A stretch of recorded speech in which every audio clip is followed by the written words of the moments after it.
Hi, and welcome to the Vocal Fries Podcast, the podcast about linguistic discrimination. I'm Megan Figueroa. And I'm Carrie Gillen. And we have a little bit of housekeeping to do. So once again, we have a Patreon now. And last month, our new patrons. Yeah.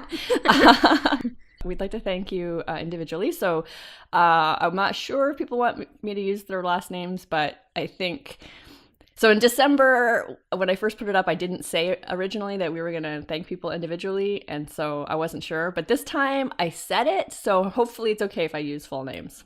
Mm-hmm. Please let me know if that's not the case. Yeah. And I apologize. But so Alyssa Crowley, thank you. Mm-hmm. Talk the Talk, another podcast about linguistics. I know. So if you guys are interested in Ling Pods, as I like to call them, that's another one that you should check out. Yeah. Hashtag LingPods. Is that a hashtag? It should be. Yeah. You know what? Let's start it. Okay. All right. If it doesn't already exist. I'm just assuming it doesn't. It seems like it would be some sort of creature that would be under the sea. Yes. And then Ben Whedon, thank you also. And Chris Hengler, all the way from Hamburg. Oh! Yes. And also a former professor of mine from Toronto, Elizabeth Cowper. So thank you very much. Oh, that's so nice. I don't see any professors of mine. No, I'm just kidding. That's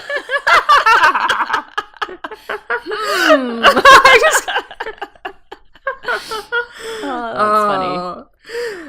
Oh, and related to the Patreon, we have a new bonus episode that's going to be up soon where Alberto Rios, my former colleague, reads one of his poems. So you get an extra poem. From the Poet Laureate of Arizona. And it's awesome because it's a poem that is actually at the port of entry at Nogales, Sonora, Nogales, Arizona. So it's very cool.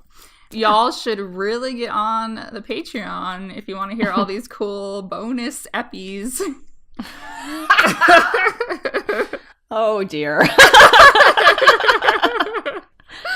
I think that makes you the Shoshana of this this podcast.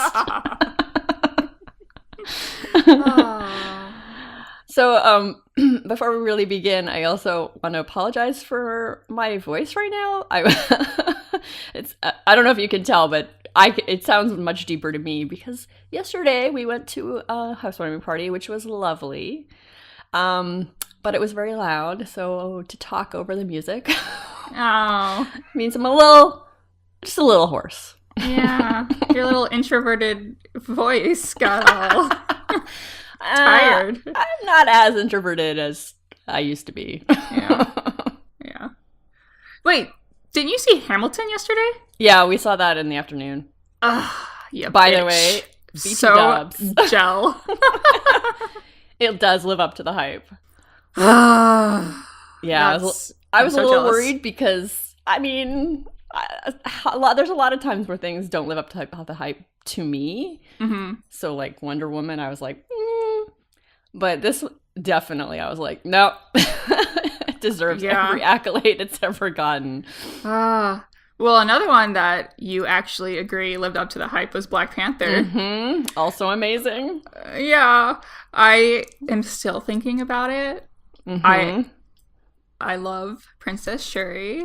And I love everything that I'm seeing on Twitter, all the fan art and the STEM, the science, technology, engineering. What does the STEM stand for?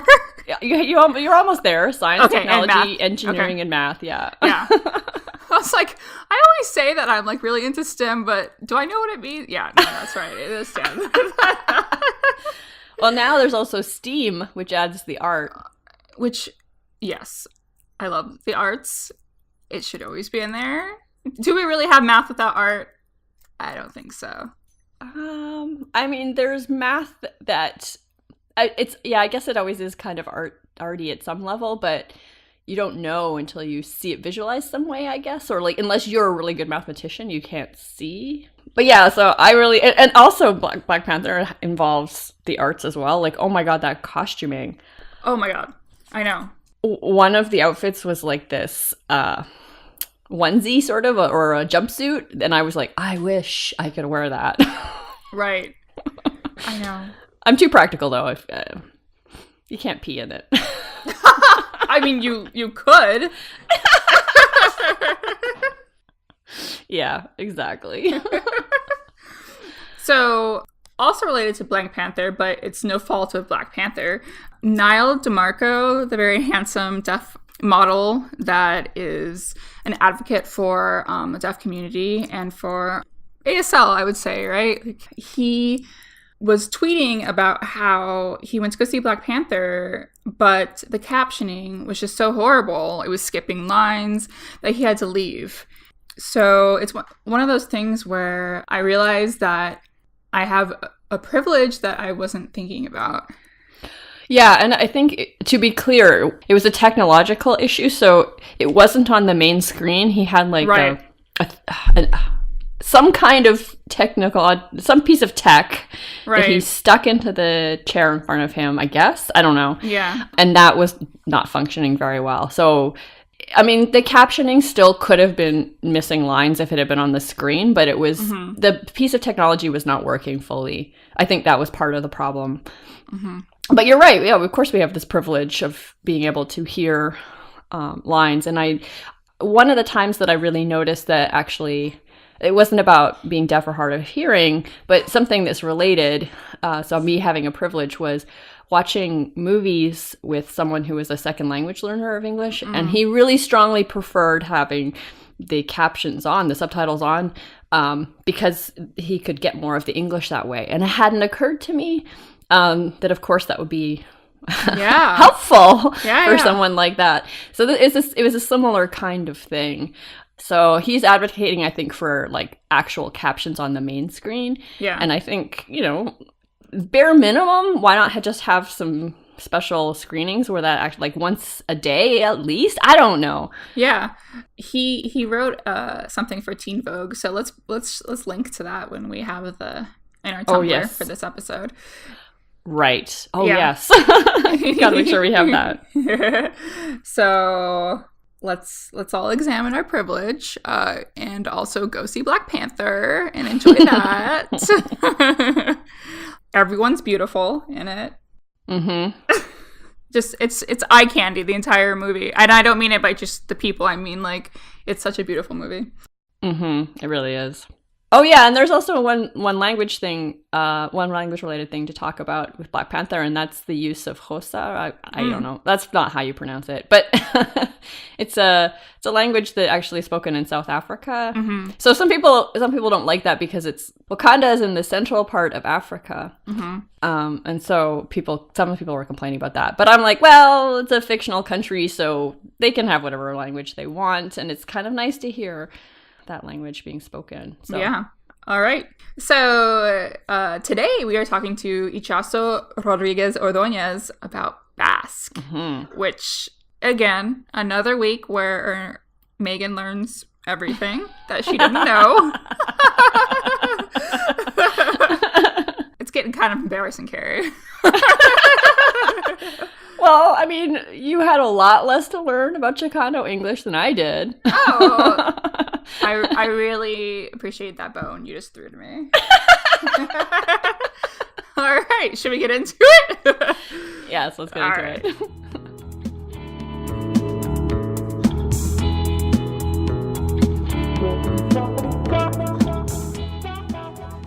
Today we are very excited to welcome Itxaso Rodríguez-Ordóñez.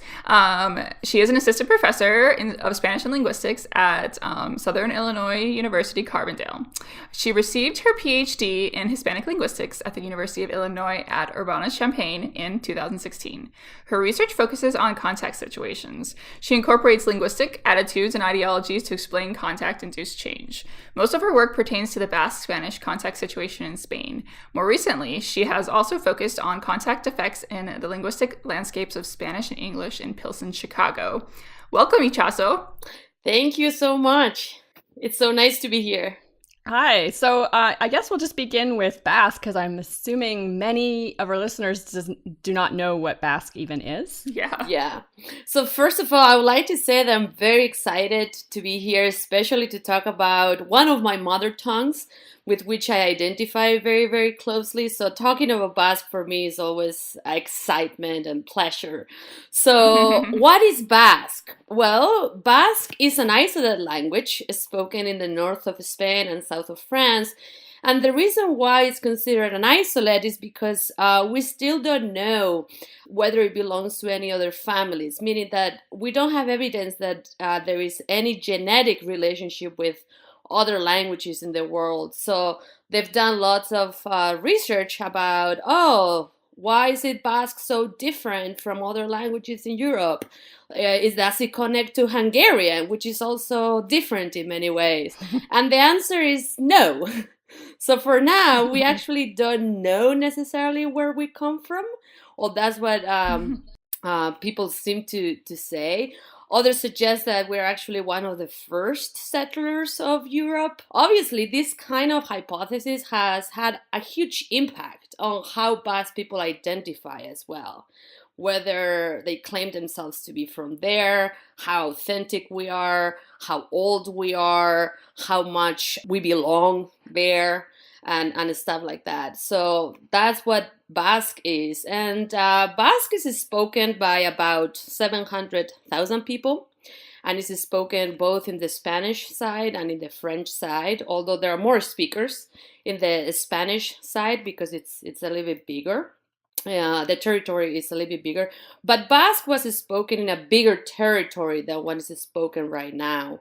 So it has been shrinking and shrinking throughout the centuries.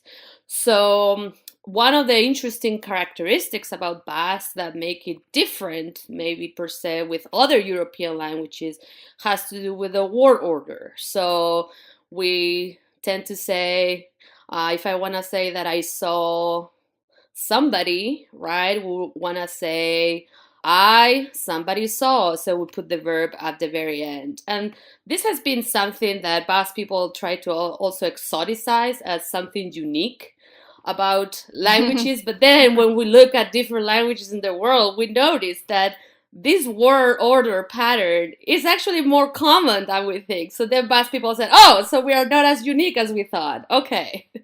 Right. So I'm hearing that there's like a lot of pride with speaking Basque.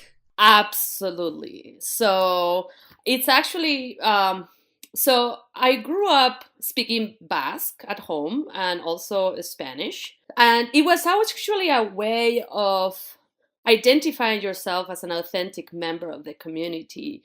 So, and obviously this is something that is still going on. And the fact that we need to maintain the language, one of the oldest languages in Europe. This is a big belief within the Basque community that we have been able to maintain our language and our culture, even if we have been invaded by many, many people. And oftentimes we talk about this invasion that also speaks to the current political situation. And obviously this is my side of the story. This is not the only side of the Basque story, but there is a huge pride, especially in terms of wanting to maintain the language, wanting to continue. And this is a big part of our culture. This idea of continuation, of generation to generation transmission is something that definitely takes a big load on our identity as authentic members of the community, and also wanting to maintain that history. We don't want to be defied. We want to be there. And one of the stereotypes, and obviously this is a stereotype, that Basque people are stubborn. So, and this is something that in first works about descriptions that we have about Basque people, one of the main descriptions is that they are so stubborn that they're not willing to give up their language. My question is, who do want to give up their language, right? Right. So it's not a matter of stubborn, it's a matter of wanting to keep yourself alive. And Basque people do take pride in that aspect, the fact that it's so ancient and that we're still there and we're still wanting to be there. Yeah. So what is the political background of, let's say, Spain? Like how is Basque situated within the Spanish-speaking country of Spain. Right. So the contact between Basque and Spanish is as long as Spanish ever existed, because Basque was already there even before the Latin Julius Caesar and his friends came into the Basque territory. So going back into a little bit of more recent political situation. So I will start a little bit with, I would say, ever since the border between Spain and France was created along the Pyrenees, that is not necessarily the first diversification of the Basque country, but it was actually one of the most important ones. The fact that Spain and France became two different countries, the Basques became politically very divided in that respect. There was this boundary in terms of nation states. So looking at it more from a more recent perspective, so Basque has been spoken there for a long time. And obviously, the contact with French and Spanish has also influenced the way those varieties have evolved, right? So we do have a lot of Spanish words. We do mix a lot. The sounds, even the sounds. So if you are in the Spanish side of the Basque country, you know that you're in the Spanish side because some of the sounds are very similar to Spanish. And when you're in the French area, is the same. There is a lot of French sounding sounds, but there's still some other sounds that are unique to the Basque language as well. So then within the Spanish side, so we had the Spanish Civil War broke out in 1936, and this had a huge impact on the Basque population, because the town of Guernica, very famous town of Guernica, that was a cultural center for Basques. The Basque parliament was there, was bombed in 1937. And then after after the Civil War, the dictatorship lasted for 40 years, up to 1975, until the dictator Franco died. So the language was prohibited. So you couldn't speak the language. Otherwise, you could be taken to jail or you could be killed. And that's what happened to many Basque poets, writers, that they still wrote in Basque. Obviously, there was a huge loss of Basque speakers during that time, because they started to be not spoken or not transmitted. Although in some areas of the Basque country right now, the dialects also died out before then. But in this respect, the dictatorship did have a huge impact on maintaining the language. But many people actually started to maintain it at home or in clandestine, so hiddenly, right? And this was very, very common. And then in 1975, when the dictator died, well, there was a transition period towards democracy, and then in 1979, democracy started to happen. So this is where the Basque Autonomous Community was created, and where the Basque Parliament was also created, the Basque government. And this wasn't the first time where Basque became co-official with the Spanish language, but only in this territory. And it's comprised by 3 provinces: the Biscayan, the Guipuzcoan, and the Araba.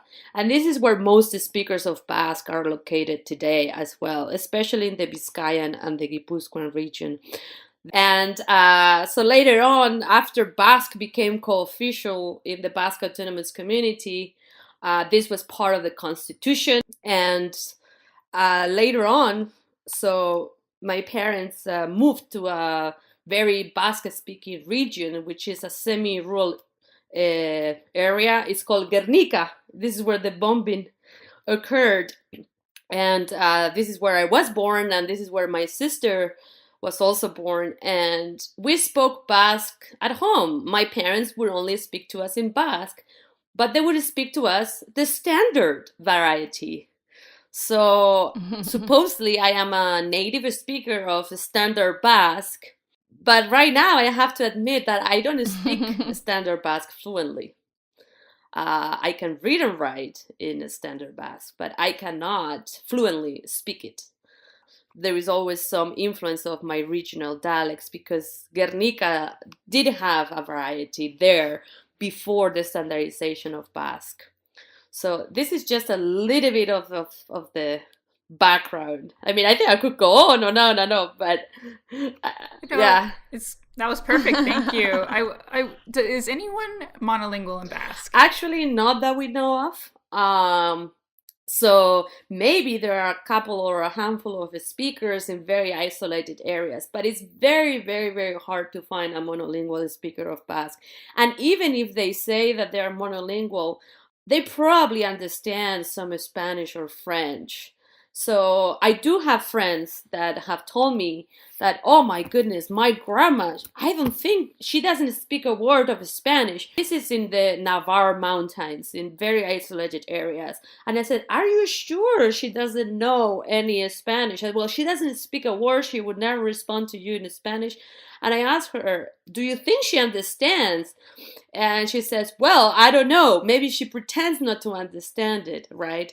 So it could be that there are a handful of speakers, but it would not be possible to navigate the area if you don't know the other language as well. Although there are areas in which Basque is spoken almost by everybody, and age has a huge impact.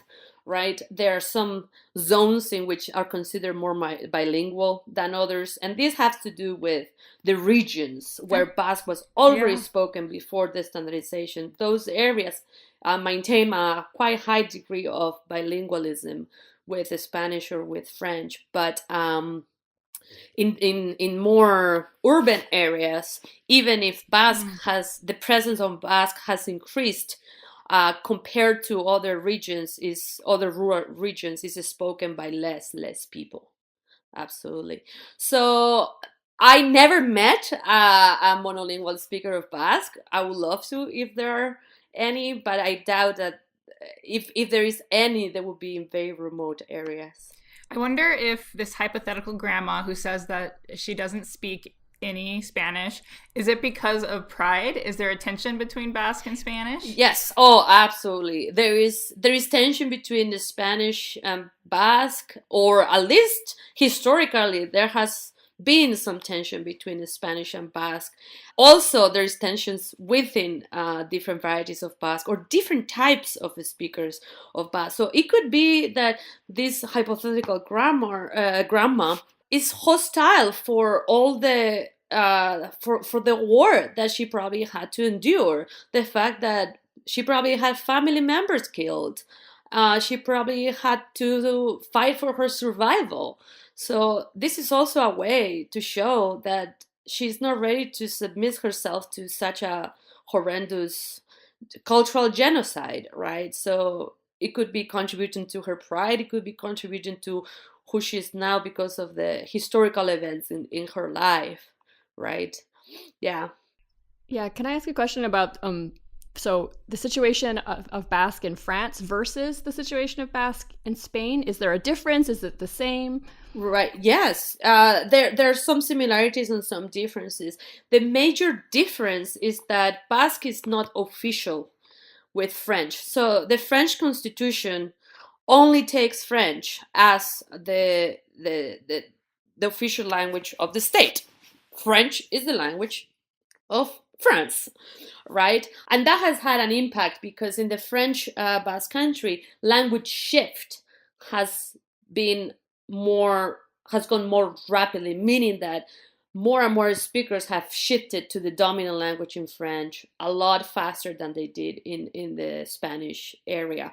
However, recently, or relatively recently, at least in the last decade, France has allowed or has given permission to be able to teach these regional languages, and not only in the Basque Country but in other areas, as long as their French is not being affected, meaning that they need to show that they are also fluent of French speakers. So there is also a consortium of Ikastola. So Ikastola is a Basque word for Basque schools. It means the place of learning. And there are lots of Ikastolas in the French Basque Country as well in the Spanish Basque Country, in which there is immersion programs in which kids can go and speak and learn Basque if they don't learn it at home, or to be able to be literate in Basque. And then there is also something that they call Sheasca, which is also the highest school in the French Basque Country, and this is located in the Bayona area, which is the capital of the French Basque Country. It's the biggest city in there. It's about 40,000 people, right? And there are lots of kids that go there and learn Basque. But like in the United States, the immersion programs in which everything is being taught in Basque, and also they do have French as a subject, so that they're also literate in French. It starts to die out, meaning that later on French is more dominant even in the studies, right? But today there are highly bilingual. There are lots of people that are highly bilingual, but you can still see that the French is a dominant language as well in the French Basque Country. Interestingly enough, I have also done research on identity issues, language maintenance, language contact in both sides of the border.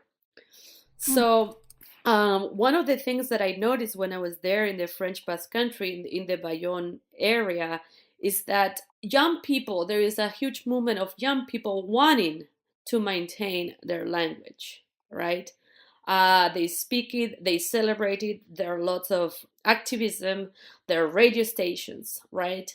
It's a way to put consciousness to the speakers. And obviously there is also mixture between French and Basque. And one of the things that I did notice there, as opposed to the Spanish side, is that everybody who is able to speak Basque, not everybody, but a large body of speakers who can speak Basque fluently or semi-fluently or whatever that means, they actually make a huge effort, right?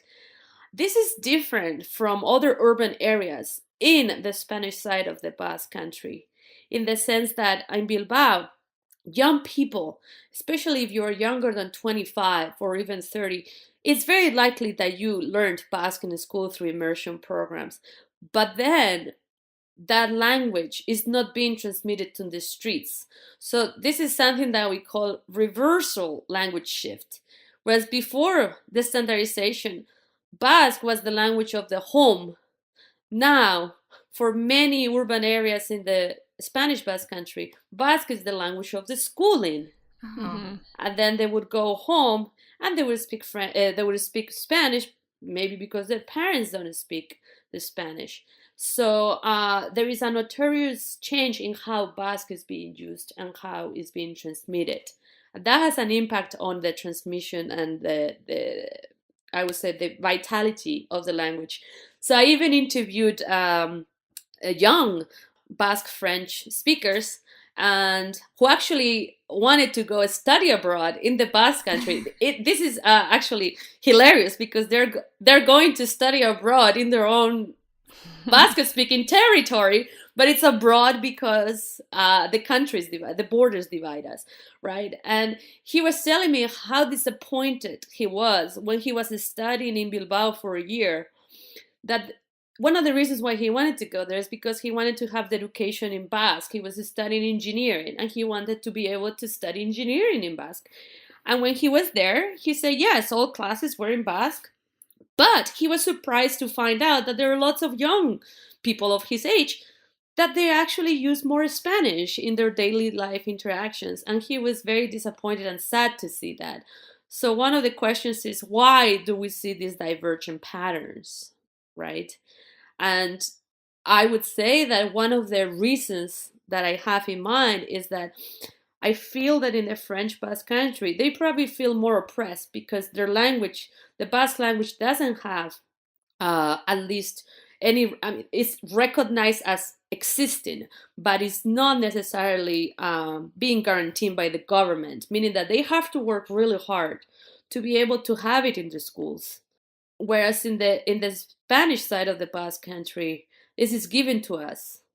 The government has worked really hard for us to be able to have access, so we kind of assume that we're going to have that access too, right? Obviously, there are other factors that contribute, but I would say that is probably a big issue or a big potential explanation for that. Yeah. That's fascinating. Yeah. And the French situation sounds very similar to the situation of Spanish in the US to me. Yes. Yeah. Yeah. So yeah, it has some similarities and some differences too, right? So in terms of the similarities is that the French Basque country, so the government does not necessarily support the schools, right? So they have to work hard for it. It's the same in the United States too, in the sense that all these languages that are not English, if they want to maintain them, the families have to work really hard. The school system has to. There is a bottom-up approach in the sense that the society gets involved in how they could provide these linguistic resources for their kids, like literacy, so that they can maintain the language. So in that respect, it's very, very similar, right? Yes. Yeah. Absolutely. Yeah. So, are Basque speakers discriminated against in either Spain or France, or? Oh, yes.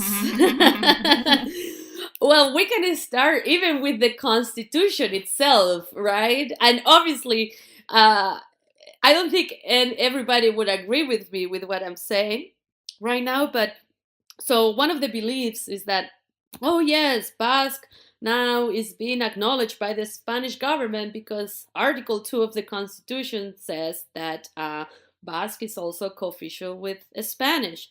So Article 2 says that every Spaniard has the duty to know Spanish. But then Article 2.1 says that other Spanish languages, so for instance, Galician in Galicia, Catalan in Catalonia, or Basque in the Basque country, have the right to be able to use it, right? So in that respect, these regional languages are considered lower in that respect, meaning that you also need to know Spanish, but not the other way around. So when you go to Madrid, and if I wanna have kids, and I move to Madrid with my partner, I can't ensure that my kids are gonna maintain the language, right? So in that respect, the Spanish Constitution does not protect me as a Basque speaker or as a citizen of Spain. So in that respect, I do feel that there is a huge gap there of, yes, we have come a long way, but we still have a long way to go.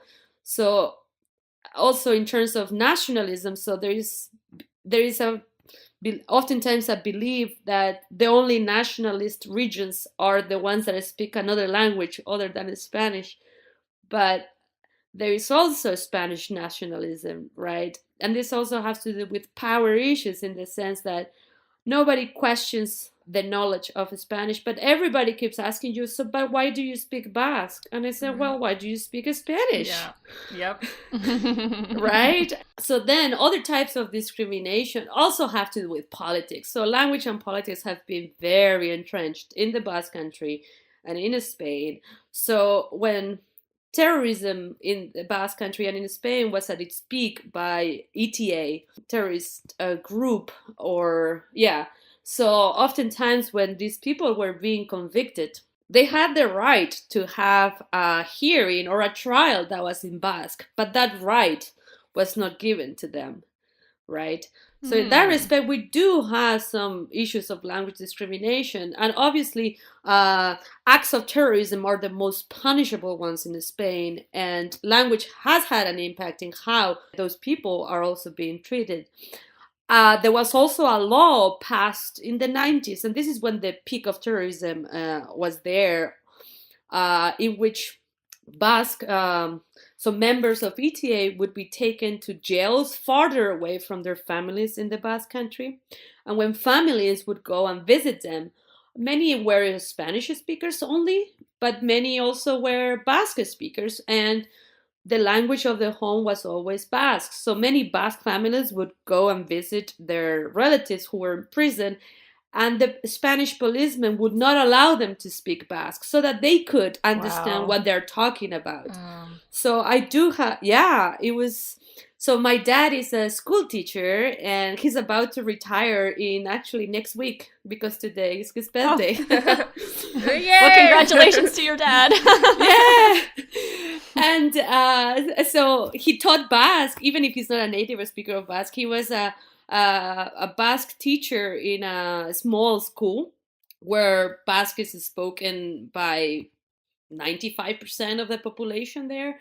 And he had a student as a kid because he taught primary school. And he had a student that she was born in jail because both of her parents were taken to jail, to prison for certain acts that they committed or whatever. And so she grew up with her grandma, and oftentimes she would go visit her parents, and there were moments in which she said, I'd rather go back home than speak in Spanish to my parents. Wow. So sometimes they would go visit them to the other side of Spain in Andalusia and say, well, and that's a 12-hour drive. So let's go back because I can't communicate in a language. It's a foreign language to us, right?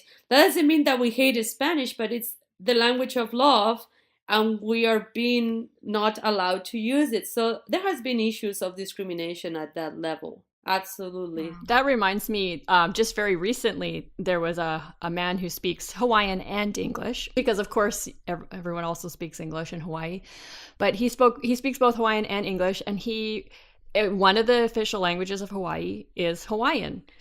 And he tried to use Hawaiian in the courtroom, and the judge just refused to let him use this language. And anyway, the whole situation was very upsetting, because if it's an official language, you should be able to have a trial in your own language. That's how I feel as a Canadian, where that is the law. Absolutely. The way the Spanish law would respond to that would say, oh, but Basque is not an official language in Madrid. And these acts were being convicted in the Audiencia Nacional, or with the Supreme Court in Madrid, right? But still, you do have the right to have a translator. Right. If that is the case, right?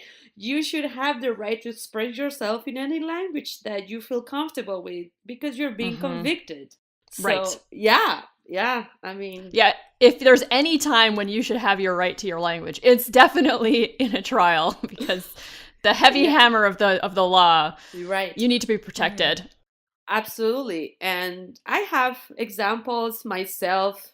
I mean, oftentimes I have to admit that I take a lot of pride in my Basque language. And as a social linguist, I also play with power dynamics a lot. So when I go to Madrid, maybe for, a layover so that I fly back to Chicago or something like that. So sometimes they look at my passport and they're like, obviously, they look at my last name and it's like, oh, Rodriguez, she's a Spaniard, Spanish passport. But then they look at my name, and my name is written with a TX, which is also very symbolic of the Basque language. And they're like, oh, so you are Basque. And they make comments. And sometimes I'm like, yeah, that should not be a surprise, right? Why is it that I have to know more about you than you know about me? So now, every time I have a layover in Madrid, I speak in English to everybody. And, they think I'm American because my accent, they cannot notice my foreign accent, right? I speak more fluent English. They think that I am American. And then when I show my passport, they say, but you're a Spaniard. Why do you speak to us in English? And I said, why not? I feel more comfortable in English than I speak in Spanish. They said, but you are a Spaniard. I said, I'm not a Spaniard, right? I didn't pick my citizenship. And, and I said, well, I use English because this is an international airport. So at the same time, I'm trying to give a lesson. And here I'm too idealistic of what it means to speak an imperial language. So I am using another imperial language to show what it feels like to be imposed a language. I don't think my social linguistics lessons in the airport work that well. But Probably not, but it's worth a shot. Yeah. But hopefully they go home and think about, oh, this weird girl. Yeah. I mean, I don't know, but it makes me feel better about myself. Would you actually say, is it true Yeah. that your English is, you feel your English is better than your Spanish? Absolutely not. Okay, so you're, okay. Okay, so that's a lie, all right. Well, I would say that, I mean, in order to talk about certain topics, I would Right, say of that I course. feel better speaking in English. So Right. if I have to talk about linguistic issues, I think my English is stronger in that respect. Yeah. I have to think harder Mhm. to find vocabulary in the Spanish.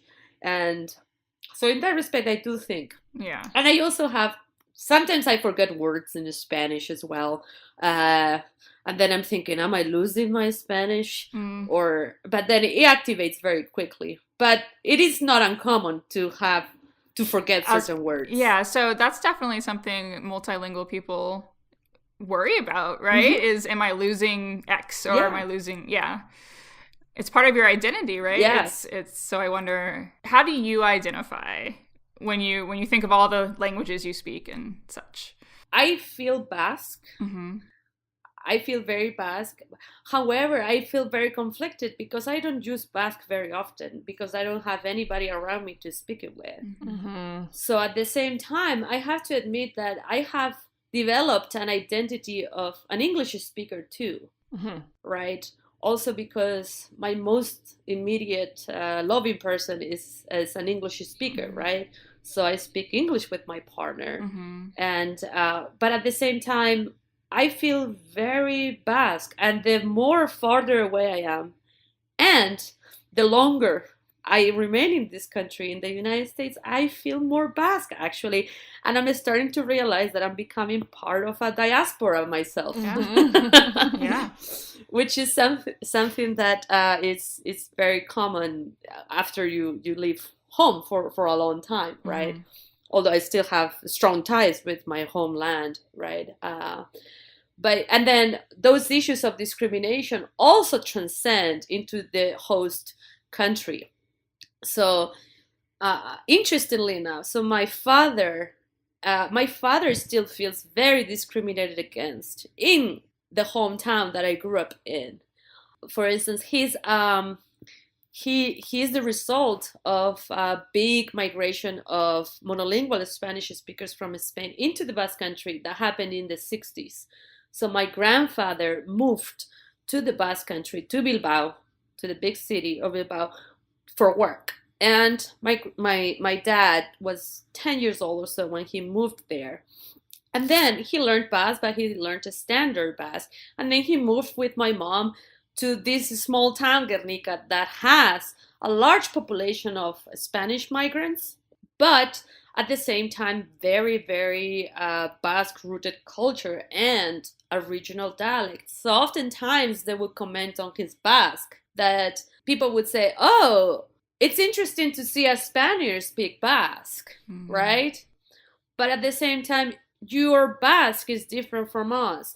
You didn't learn it at home. You are not one of us, right? Yeah. So I remember interviewing my father and asking him, you lived in the Basque Country for longer than you have lived in Spain or monolingual Spain. And said, do you feel Basque? And he would respond to me, he said, it doesn't matter how I feel because everybody else would make me feel like an outsider. Yeah.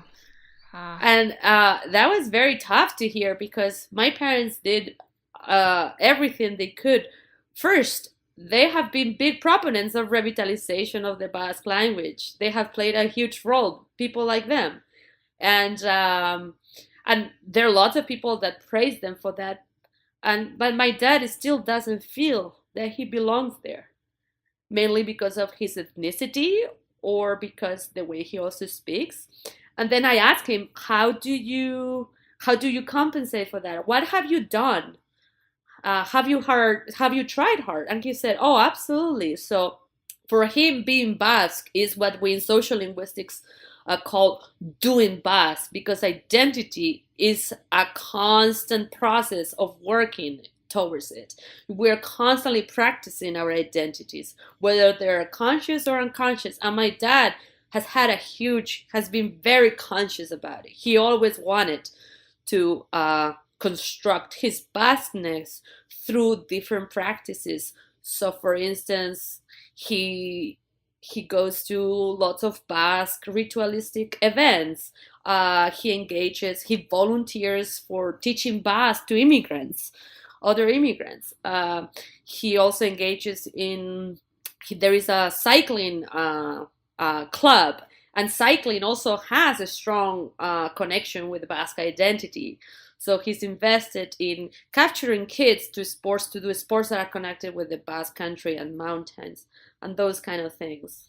It's so hard to hear just because I mean, it's all the same, right? The linguistic discrimination across the world. Yeah. Like I'm like, oh, what's happening in the Basque country is what's happening in the U.S. for people that don't speak English or who want to keep their mother tongue.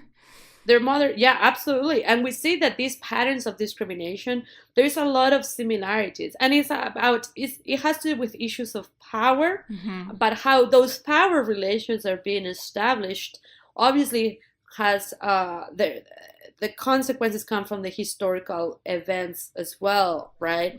So how is it that Basque speakers are being discriminated against within the Basque country? Because that also happens, right? So in my own research, I'm able to show, so one of the questions that I seek to ask is, so the revitalization of the Basque language has been considered one of the most successful ones in Europe. Why? Because we went from only few speakers would speak it, but after the standardization of Basque and the co-officiality with the Spanish and the implementation of Basque in the schools, would it say that young people, 90% of the young population, and by young we mean 30 or 35 years old or younger, can actually speak Basque. They're competent speakers of Basque and Spanish. Obviously, there are varying degrees, but they have gone to school, immersion programs in Basque, and the government has done huge work on being able for Basque people to have those resources. But the use of Basque has remained quite stable. There has been some gains, meaning that maybe we had an increase of 5% or 10%. And obviously this varies in terms of region. So one of the questions that I seek to ask in my research is that why is it that the use of Basque remains low compared to the gains of the many bilinguals or all the gains in bilingual speakers that we have been able to obtain? And one of the answers that we have, it has to do with identity issues. So many speakers who learn Basque from early on, they learn the standard Basque variety in the school. They start as early as 3 years old. But they don't consider themselves native speakers of the language. Even if they're very, very fluent, they still consider themselves non-native speakers. And because of the ideologies or the mother tongue ideology, they also believe that they're not authentic enough because they haven't learned it at home. So that's one of the issues that is happening right now. And also, how is it that contact with the Spanish and the contact features or grammatical aspects that I incorporate in the Spanish contributes to their lack of authenticity or actual authenticity? And here it's very interesting because we see a pattern in which if you learned a regional variety of Basque and you use Spanish words, it's okay because you are considered an authentic member of society, of the Basque-speaking community, because it's implied that you have learned the language at home. Although it's not necessarily the case, right? But it implies that oftentimes. But what happens when somebody who speaks standard Basque actually uses Spanish words in it, or code switches, meaning that they say a sentence in Spanish and then another one in Basque, it actually contributes to their lack of authenticity. So many of the people that I interviewed, they ask me, why is it that I'm not allowed to mix languages when all those people who are very authentic are able to do it. Mm-hmm. And they're very aware that if they want to mix the language, which is common when you're learning a language, you should do it with the regional varieties. So actually, one of the things that is being suggested by other social linguists in the Basque Country is that we should promote varieties in the classroom as well, so that these speakers could have access to that authenticity. Mm-hmm. Yeah, so hopefully that will pan out, but we will see. Yeah. I mean, that makes total sense to me. Yeah. Absolutely. Yeah. Is there anything that you want our listeners to take away from this about Basque? Let me tell you what I took away. I just had no idea that people would refer to themselves as Basque. Like, I knew the Basque language existed. I didn't think about it as an ethnicity. I just didn't think. So yes, and it's interesting that because one last thing that I would like to say is that we have different labels for different types of Basque. So, for instance, we call Euskaldun Zahar, which means old speaker of Basque, but that has nothing to do with age. That means that you probably learned the language at home. You probably speak a regional variety. Old speaker of Basque means free standardization, right? Whereas Euskaldun Berri, which means Euskal means Basque, Berri means new, which means that you are a new Basque, right? And you probably speak the standard variety, so you are from a different era. And now social linguists are starting to think, should we use these terms? How racial is that? Even if it's about language, it also brings into question issues of ethnicity and linguistic properties, right, and authenticity. So, but this also happens in the United States and in everywhere, right? With Hispanics, what does it mean to be Hispanic? What does it mean to be Latino? What does it mean to be Chicano? What does it mean to be other / American, right? And these kind of diversifications that are obviously socially constructed constantly. So we do have that in the Basque Country too. Of course. Wow. Yeah. So I do feel very Basque, and I have to admit that I wouldn't say that I take pride in it. Maybe some people would say, oh my God, you're so stubborn. And I say, well, when your identity is being questioned all the time, you're going to be stubborn. Yeah. There's the pull quote. Yep, exactly. It's so true. Yeah. I'm sure there are a lot of people that feel exactly as you do about that. Yeah. Why do I have to explain myself? Yes. All the time. Exactly. Right? Exactly. Yeah. Wow. Well, thank you so much for coming on and speaking with us. This was great. Thank you so much. Yeah. This was super exciting. Yeah. And as we always say, don't be an asshole. Don't be an asshole. Bye. Bye. Agur, agur. That's the word for goodbye in Basque. Agur. Agur. Agur. Agur. Bye. Agur. Bye. Neungian gora, burua, galtzen du maiz, herriko kaletan, sarritan, galdu izan naiz. Norbere izi zituen, kultura lurra sua eta ura. Gizakion arteko, lotura ere zala natura. Altapan gora, pausori pauso, aldapan bera. Pausori kauzo, gazaion mota pago, eskultura raro, kaleak edo mendiak zerratzen gaitu gehiago. Altapan gora. The Vocal Fries podcast is produced by Chris Ayers for Halftone Audio. Theme music by Nick Granum. You can find us on Tumblr, Twitter, Facebook, and Instagram at Vocal Fries Pod. You can email us at vocalfriespod@gmail.com.